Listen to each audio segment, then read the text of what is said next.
अस्सलाम वालेकुम दोस्तों, ਤੁਸੀਂ ਦੇਖ ਰਹੇ ਹੋ ਆਪਣਾ ਪੰਜਾਬ ਟੀਵੀ ਤੇ ਮੈਂ ਤੁਹਾਡਾ ਮੇਜ਼ਬਾਨ ਅਫਜ਼ਾਲ ਅਹਿਮਦ।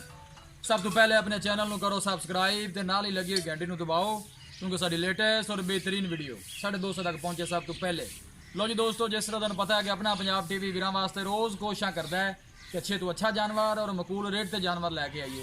तो रोज़ की तरह अज भी जनाब दो बैलों की वीडियो लैके हाजिर हुए हैं। सब तो पहले मेरा कैमरामैन तुहानू बैलों दिखाएगा तो मजीद गलबात करांगे मालक के नाल के मालक की डिमांड करते हैं। बैल नंबर 1 दिखाओ जनाब। अल्लाह नस्ल जात वाले जानवर मिलते हैं अपना पंजाब टीवी ते। साहीवाल क्रॉस जनाब वैड़ है, दूसरा सुएस वैड़ ने सुना है। पूछांगे मालकों को कि सून चुक किन्ने दिन लैंदी है, की इनका हिसाब किताब है। ऐसा तो भजन थोड़ा टोरिया जे। दूसरा सुआ जनाब इस वैड़ ने सुना है। थन माशाल्लाह बड़ा खूबसूरत है, मुठ भर लगे है पूरियां विरलां दे। थोड़ा ऐसा ऐसा अगे टुरन दे आ जाए।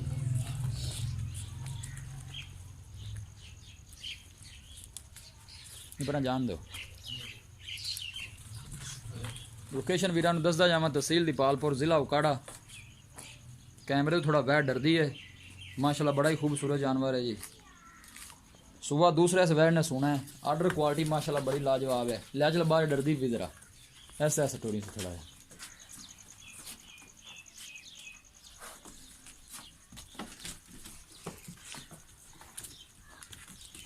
बस ठीक है, बन दे मत्थे ते सफेद फुली है जनाब। बाकी जो भी हिसाब किताब है मेरे कैमरे की नज़र है। साहीवाल में क्रॉस है। सुबह जनाब दूसरा सुना है इन्हें। बन दे बन दे।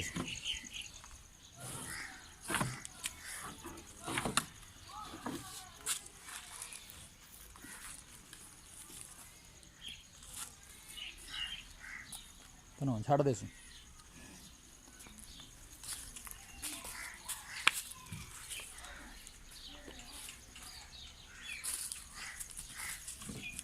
बस लो जी दोस्तों, ये वैड़ नंबर 1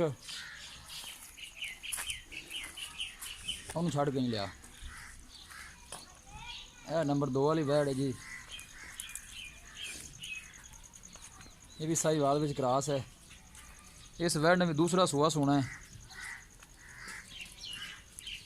बाकी जो भी हिसाब किताब है मेरे कैमरे की नज़र है। थन माशाल्लाह बड़ा खूबसूरत है, मुठ भर लगे है। दिन वाले वैड़ लेंदी है।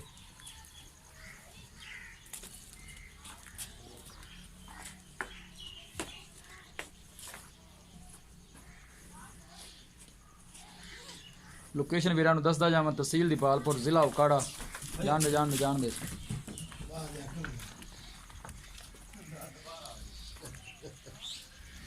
की गल डरदियां बने बंदा कदे वेख्या ही नहीं इन्हां। बन दे रजा के नहीं। ये वैड़ नंबर 2 है जी। दोनों वैड़ें माशाल्लाह बड़ियां खूबसूरत है, लाजवाब ने। दोनों वैड़ां ने दूसरा सुआ सुना है। बस ठीक है, बन दे।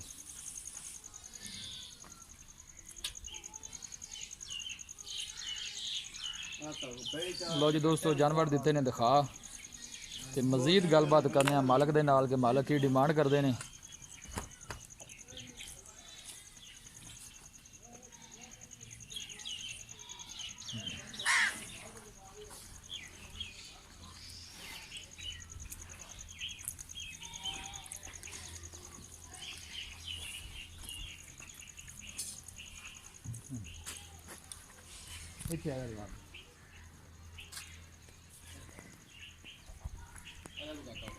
अस्सलाम वालेकुम जी। वालेकुम सलाम जी। मेरा की हाल है? शुक्र है जी अल्लाह का। तबीयत से ठीक है? हाँ जी शुक्र। वैड़ नंबर जी आप 1 दिखाई है जी। जी इन्हें जैनमेंट तो पक्का कितना सुआ सोना? दूजा जी। दूजा सुआ सुनदी है। ते दिन किन्ने को लै जाए सोना? ये 8 दिन आ जाए। 8 को दिन लै जाएगी हले। ते पीले सुए किन्ना को दुध कर दी रही है? 13-14 लीटर कर दी रही बच्चे छाड़ के। बच्चे ਨੂੰ ਛੱਡ ਕੇ 13-14 ਲੀਟਰ ਦੁੱਧ ਕਰਦੀ ਰਹੀ ਹੈ। ਇਸ ਤਰ੍ਹਾਂ ਹੀ ਹੈ ਜੀ। हाँ जी। ਤੇ ਜਿਹੜੀ ਨੰਬਰ 2 ਤੇ ਆਪਾਂ ਵੈੜ ਦਿਖਾਈ ਹੈ, ये 14 लीटर कर दी रही बच्चे छाड़ के। ਇਹਨੇ ਸੁਆ ਕਿਤਨਾ ये ਸੁਣਾ? दूजा सुबह जी। ਇਹ ਵੀ ਦੂਜਾ ਸੁਆ ਇਹ ਵੀ ਸੁਣਦੀ ਦੂਜਾ। ਹੈ। ਇਹ ਦਿਨ ਕਿੰਨੇ ਕੋ ਲੈਂਦੀ ਸੀ? ये ले जाती कोई 13-14 दिन। 13-14 ਦਿਨ ਲੈ ਜਾਏਗੀ। बिल्कुल ले जाए। ਡਿਮਾਂਡ ਕੀ ਹੈ ਨਾ ਦੋਵਾਂ ਦੀ? ਪਿਆਰ ਮੁਹੱਬਤ ਹੈ ਜੀ। प्यार मोहब्बत 3,30,000 रुपये जी। 3,30,000 रुपया। हाँ जी। 3,30,000 ਜਿਹੜਾ ਲਾੜ ਪਿਆਰ ਹੋ ਜਾਣ, ਜਿਹੜੇ ਆਪਾਂ ਛੱਡ ਦੇਣੇ ਨੇ ਪੈਸੇ ਫਾਈਨਲ ਜਾਂ ਰੇਟ ਕਰੋਗੇ ਉਸ ਤੋਂ ਘਾਟਾ ਆਪਾਂ ਨਹੀਂ ਦੇਣਾ। फाइनल 3,20,000 का 3,20,000 ਦੀਆਂ। ਇਹਦੇ 'ਚ ਵੀ ਕੋਈ ਪਿਆਰ ਮੁਹੱਬਤ ਹੈ ਜਾਂ ਫਾਈਨਲ ਪੈਸੇ ਨੇ? करा छाड़ दी सन। ਕਿਰਾਇਆ ਛੱਡ ਦੇ ਸੋ 3,20,000 रुपये। हाँ जी करा छाड़। जी ठीक हो गया रजाक भाई, बड़ी मेहरबानी। ਲੋ ਜੀ ਦੋਸਤੋ ਜਾਨਵਰ ਦਿੱਤੇ ਨੇ ਦਿਖਾ ਤੇ ਮਾਲਕਾਂ ਡਿਮਾਂਡ ਕੀਤੀ ਹੈ 3,30,000 ਰੁਪਏ ਔਰ ਫਾਈਨਲ ਕਹਿੰਦੇ ਨੇ ਕਿ 2:20 ਚ ਵੜ ਦੇ ਦੇਾਂਗੇ। ਕਿਸੇ ਵੀ ਸਾਡੇ ਵੀਰ ਬਾਈ ਨੇ ਜਾਨਵਰ ਖਰੀਦਣੇ ਹੋਣ ਸਾਡਾ ਰਾਬਤਾ ਨੰਬਰ ਹੈ 0301 45 52 144। ਇਸ ਨੰਬਰ ਤੇ ਸਾਡੀ WhatsApp ਬਣੀ ਹੈ। ਅਸੀਂ ਉਮੀਦ ਕਰਨੇ ਹਾਂ ਕਿ ਸਾਡੇ ਦੋਸਤਾਂ ਨੂੰ ਅੱਜ ਦੀ ਵੀਡੀਓ ਬੇहद ਪਸੰਦ ਆਵੇਗੀ। ਵੀਡੀਓ ਪਸੰਦ ਆਵੇ ਲਾਈਕ ਤੇ ਸ਼ੇਅਰ ਜ਼ਰੂਰ ਕਰੋ। ਮਿਲਾਂਗੇ ਇੱਕ ਅੱਛੀ ਔਰ ਲਾਜਵਾਬ ਵੀਡੀਓ ਦੇ ਨਾਲ। ਆਪਣੇ ਮੇਜ਼ਬਾਨ ਅਫਜ਼ਾਲ ਅਹਿਮਦ ਨੂੰ ਦਿਓ ਇਜਾਜ਼ਤ। ਅੱਲਾ ਨੇ